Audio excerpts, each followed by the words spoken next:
Well, so much for top tier cinematography. Bam. That's the best I could do.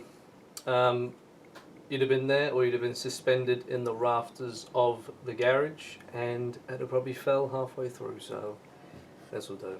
Anyway, hello folks. How you doing? I am making another video. This is my second one. Still figuring out how the hell to do any of this. So right now I've got a sock over a microphone, and I'm trying to come across as professional as possible. At the moment, what you're seeing right now is my very primitive pencil and paper sketch process of the project you're going to see me carry out over the course of this video. So please sit back and enjoy, and I'll chime in at the necessary intervals and explain what the hell I'm doing. So the project I'm doing is a wall plaque of a deadhead moth or a hawk. To be honest, I'm not entirely sure. Anyway, I found a moth with a skull on its abdomen, and I thought, it's friggin' awesome. So that is the main sort of design for this wall plaque, and the words written "trust the process" are going to be etched, or rather engraved. Trust the process, trust the process. It's been a reoccurring sort of phrase, a little mantra, a mantra that I'll often say to myself. Keep you in that correct frame of mind, especially when you're trying to, be creative and power on through, realise a creative vision, even though at points you're like, what the hell am I doing? But yeah, we persevere, we endure, and you have the pleasure of watching me fight this piece of wood. I literally fight it. Very nice. Now, what you're witnessing here is just me trying to make the best of a crap idea. In my infinite wisdom, as always, I thought it was a good idea to nail some pallet wood, some reclaimed pallet wood together, instead of finding some actual decent wood to carve. When it comes to relief carving, you can either help yourself or give yourself a shit time, and I decided the latter. That is, it's proving very difficult to lift up the wood in, shavings or curls or whatever, removing material. It's full of knots, ideal for carting bricks, not relief carving.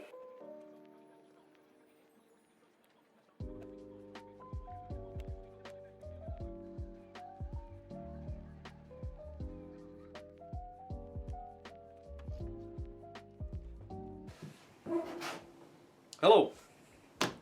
I started again because shit was whack. It weren't working. It was not working. The moisture just in general in the garage, a bit damp, moistened the wood. It's pallet wood. Turns out I had better wood at my disposal, so we've started again. I'm just gonna do that. Alright, so new design, new piece of wood. Let's have a go.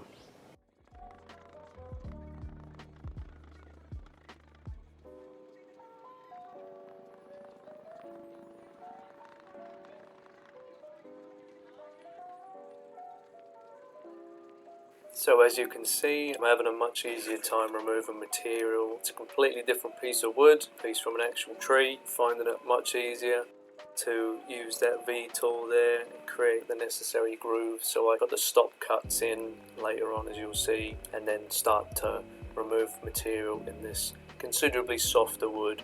I think, to my memory, it's a Leylandii. Anyway, something like that, something sort of coniferous. And so softer wood, much easier to work with. Just getting into it now. There's a few knots in it you can see, but I've planned that into the overall design, as you'll discover later on in the video. So enjoy, yeah.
So you're probably wondering, A, that's cheating, pulling out a power tool, and it is a little bit, but on the top there, I couldn't ignore the realities of certain features of wood, and that is they get knots, they get hard, and sometimes you just need to pop a power tool. So I pulled out the die grinder and gave it between two.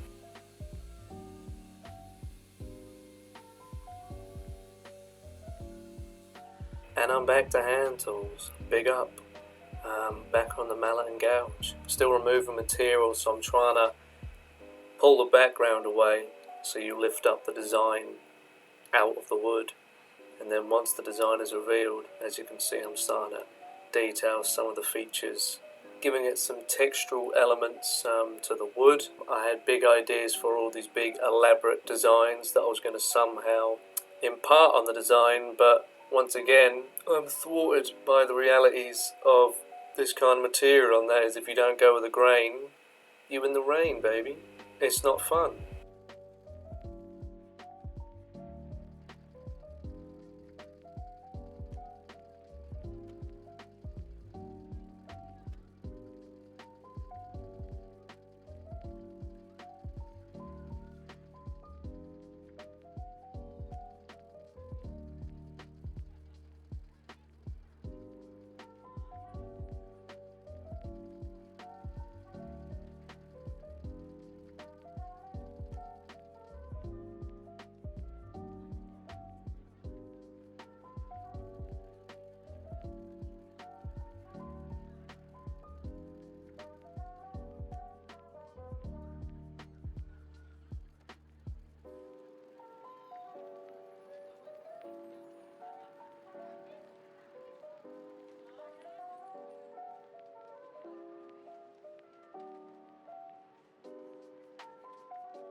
So as you can see, I'm now getting into the nitty-gritty stuff, trying to put in some of them smaller details that I've left for last on the abdomen. Although, to be honest, they ended up getting abandoned entirely just because of the finicky nature of trying to do this type of carving. Most likely a skill issue, but I don't mind it. You know, I still think it stayed true to the overall design. You'll see in a bit.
If you're saying to yourself now, what the bloody hell is he doing? You spent all that time carving around the main design element, and now he's carving it off. You'd be correct. I am carving it off, try as I might.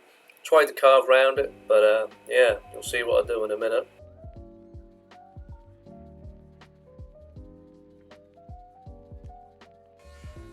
Power tools. Power tools, baby. Work with the grain. What grain? Ain't no grain. Ain't no grain when I'm using a Dremel.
So you can see I've stuck with the Dremel and I'm now working on the text part of the design. It worked pretty well. The Dremel, to be honest with you, only had to go over a few passes on some of the letters, but for the most part it worked alright, and I think basic etched letters rather than any kind of sort of modern font you'd find. It's more sort of graffiti-esque, something you'd see inscribed on the wall of a bathroom or a rogue wall or something like that. That's what I was going with.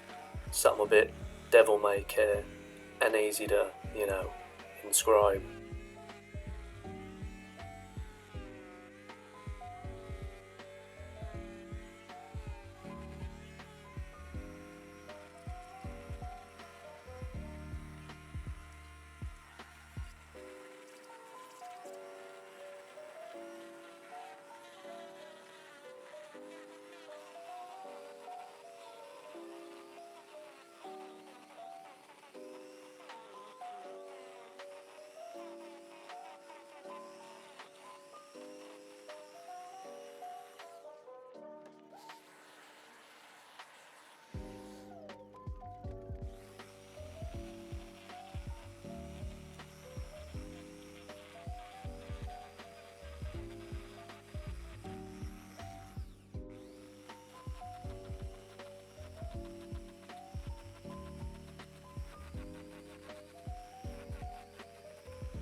Now this is the fun bit, popping out the blowtorch. Not really a well, it is a blowtorch, it's got fire. I'm just torching it, giving it a little toast, and what it does is it creates contrast between the charred surface and the engraved kind of gouges that are spared of the charring process, and that creates a nice contrast between the light grain of the wood and the burnt surfaces that are created from the torch, and it brings out those smaller design details in the lettering and the details on the body.